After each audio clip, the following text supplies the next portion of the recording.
A few years ago, I began to observe something in my own behavior that made me a bit uncomfortable. And that was that from the moment that I woke up to the morning, to the end of the day, my life was a series of screens. I started the day with the thing that woke me up first thing in the morning, my phone. And so I sat there in bed watching various cooking videos on Instagram and bouncing around between a bunch of different applications. But then it was time to get out of bed and cook breakfast. And so the thing that I focused then on, in addition to the omelet in the pan, was the iPad that was right next to the oven. And then it was time to do some work. And so I went to a different screen, which was attached to another screen itself, all the while this little devil on my wrist was tapping and beeping and blooping and distracting me as I was trying to get important stuff done. But there was one particular offender out of all of these different devices that I wasted more time on than anything else. That was this dastardly thing, my phone. I could spend hours on this thing every single day. And so I decided to essentially, for all intents and purposes, get rid of the thing for a month. As an experiment, I thought I'm going to live on this thing for just 30 minutes every single day at a maximum. And so this is the amount of time I have for maps. This is the amount of time to call my mother. This is the amount of time that I have for everything that I could possibly want to do, to listen to music, to listen to podcasts. And I observed what happened during this time. It took about a week to adjust downward into a new, lower level of stimulation. But once I did, I noticed that three curious things began to happen. First, my attention span grew.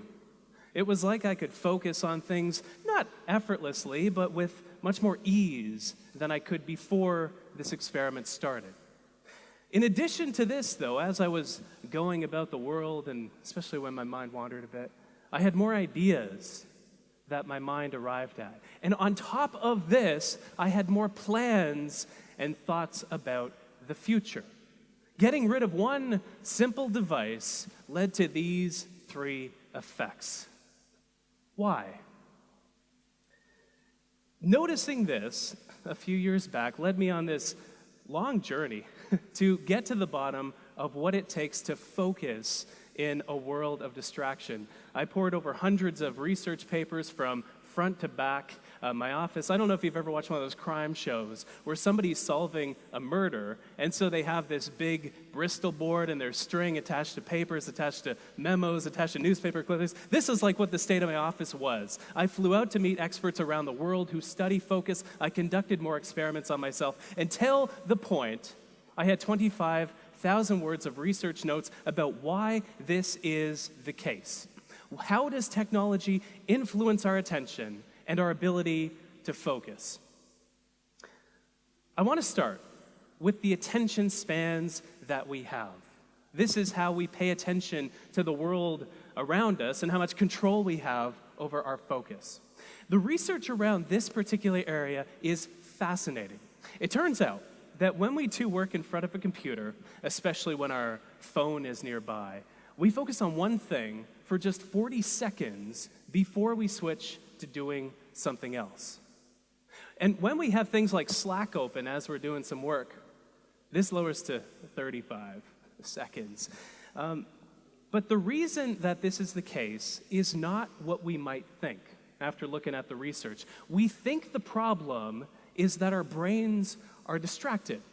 But after looking at the research, this is what I've come to know as a symptom for the deeper problem, which runs much more deeply. It's the root cause of this distraction. It's not that we're distracted, it's that our brains are overstimulated. It's that we crave distraction in the first place. Our brains love these tiny little nuggets of information and social media and email and these things that we do over the course of the day. There's even a mechanism in our mind called the novelty bias, by which our mind rewards us with a hit of dopamine, one of those wonderful pleasure chemicals, the same one that we get when we eat and order a whole medium pizza from Domino's, the same one that we get when we make love, we get that same stimulation when we check Facebook. We get this dopamine coursing through our mind, and so we not only crave distraction, but our mind rewards us for seeking out and finding distraction in the first place. So this is the state of our minds today. We're at this hyper-stimulated state where we bounce around between these bunch of different objects of attention that are very, very stimulating for our mind. And so I thought, okay, if the phone had this impact on my attention span, what if I lowered how stimulated I was even more still? And so, this feeling that we experience when we go from being in a state of high stimulation into a state of low stimulation, it has a name. That name is called boredom. This restlessness that we feel when we have this super busy week and then we're lying on the couch on a Sunday afternoon thinking, all right, what am I doing now? So I put out a call to the readers of my website and I asked them, what is the most boring thing that you can think of doing? I'm going to make myself bored for an hour a day for a month. And so I did some stuff that I still am upset about from my readers to this day. Day one, I read the iTunes terms and conditions for 1 hour. It's actually shorter and more readable than you might think. Day 4, I waited on hold with Air Canada's baggage claims department. It's very easy. This is the trick. If you want to make yourself bored, don't call the reservations department. Call the baggage claim people, because you're going to wait for hours if you ever get through it all. Day 19, I counted all the zeros that I could in the first 10,000 digits of pi. Day 24, I watched the clock. Tick, tick, for 1 hour. And 27 other activities this month. Jeez. I still think back. But curiously, I noticed the exact same effects as I did during the smartphone experiment. It took about a week for my mind to adjust downward into a newer, lower level of stimulation. And this maps curiously on top of research that shows that it takes our mind about 8 days to fully calm down and rest, like when we're on vacation as an example. Our vacations need to be longer than they are today. But I also noticed that my attention span expanded. I was able to focus even more effortlessly because I wasn't surrounded by fewer distractions, but my mind was so much less stimulated that it did not seek the distraction in the first place. But the fun part were these ideas and plans that struck me that didn't before. And the reason that this is the case is because my mind had a chance to wander more often. There's a great quote that I love that you might be familiar with from J.R.R. Tolkien, where he says that not all those who wander are lost. And the exact same thing is true, it turns out, with regard to our focus, with regard to our attention. If you think back to when your best, most brilliant ideas strike you, you're rarely focused on something. Maybe this morning you were taking a shower, or maybe some morning in the past, and then your mind had a chance to connect several of the constellations of ideas that were swirling around in your mind to create an idea that would never have materialized otherwise if you were focused on something else, on your phone, for example. This is a mode, especially when we do this deliberately, when we deliberately let our mind wander. I call this mode scatter focus. And the research shows that it lets our mind come up with ideas. It lets our mind plan because of where our mind wanders to. This is fascinating.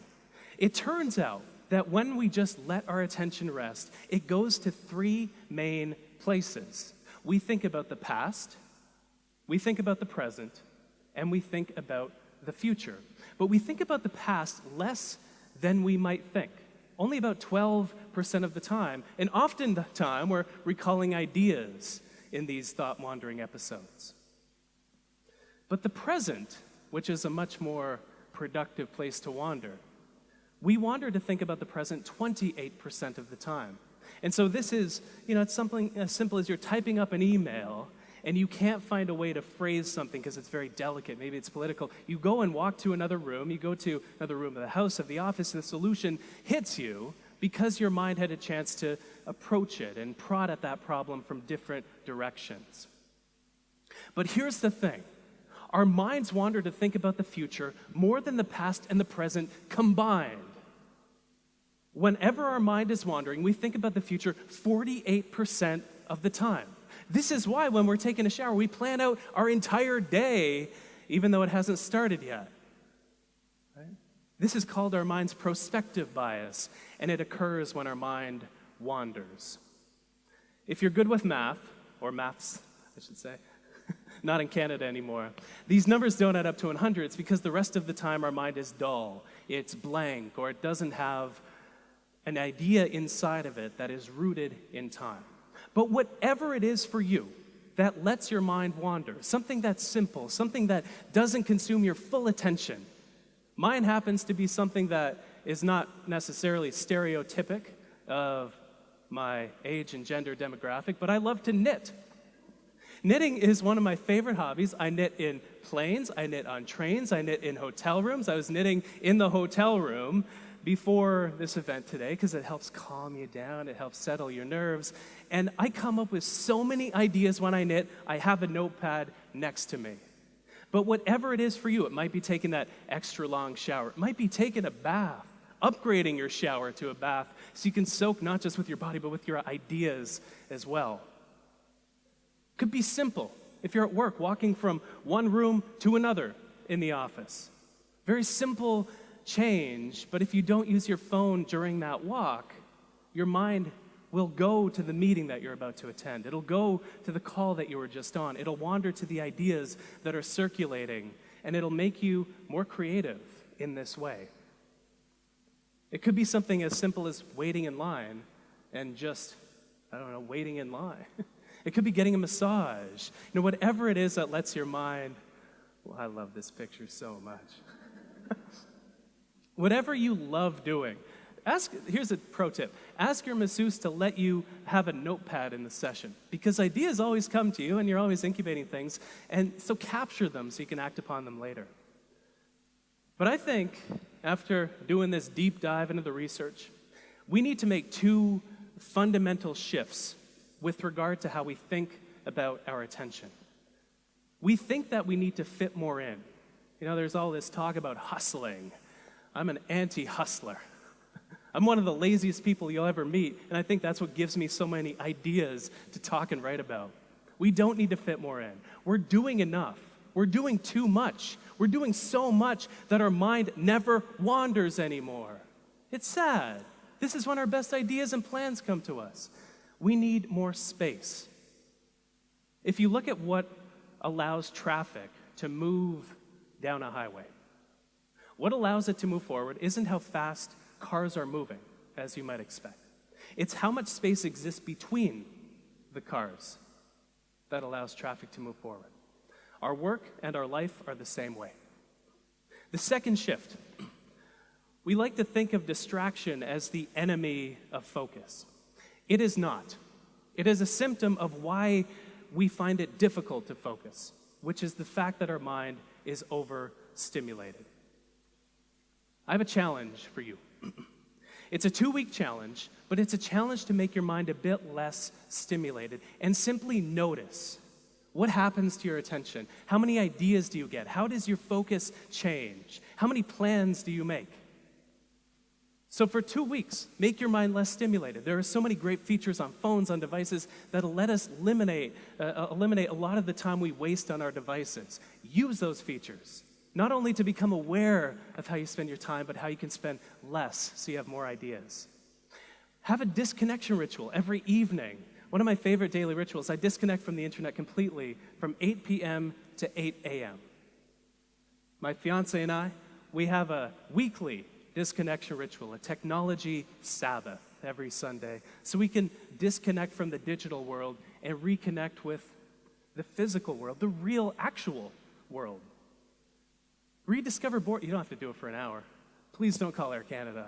It's just a world of hell. But rediscover boredom just for a few minutes. Lay on the couch, and where does your mind go? and scatter your attention, you'll find some remarkably fruitful things in that attentional zone. If there's one thing that I have found to be true after doing this deep dive into this world on how we focus, it's that the state of our attention is what determines the state of our lives. If we're distracted in each moment, those moments of distraction and overstimulation build up and accumulate to create a life that feels more distracted and overwhelming, like we don't have a clear direction. But when we become less stimulated, when we make our mind more calm, we get the benefits of added productivity and focus and ideas and creativity, but we also live a better life because of it. Thank you so much.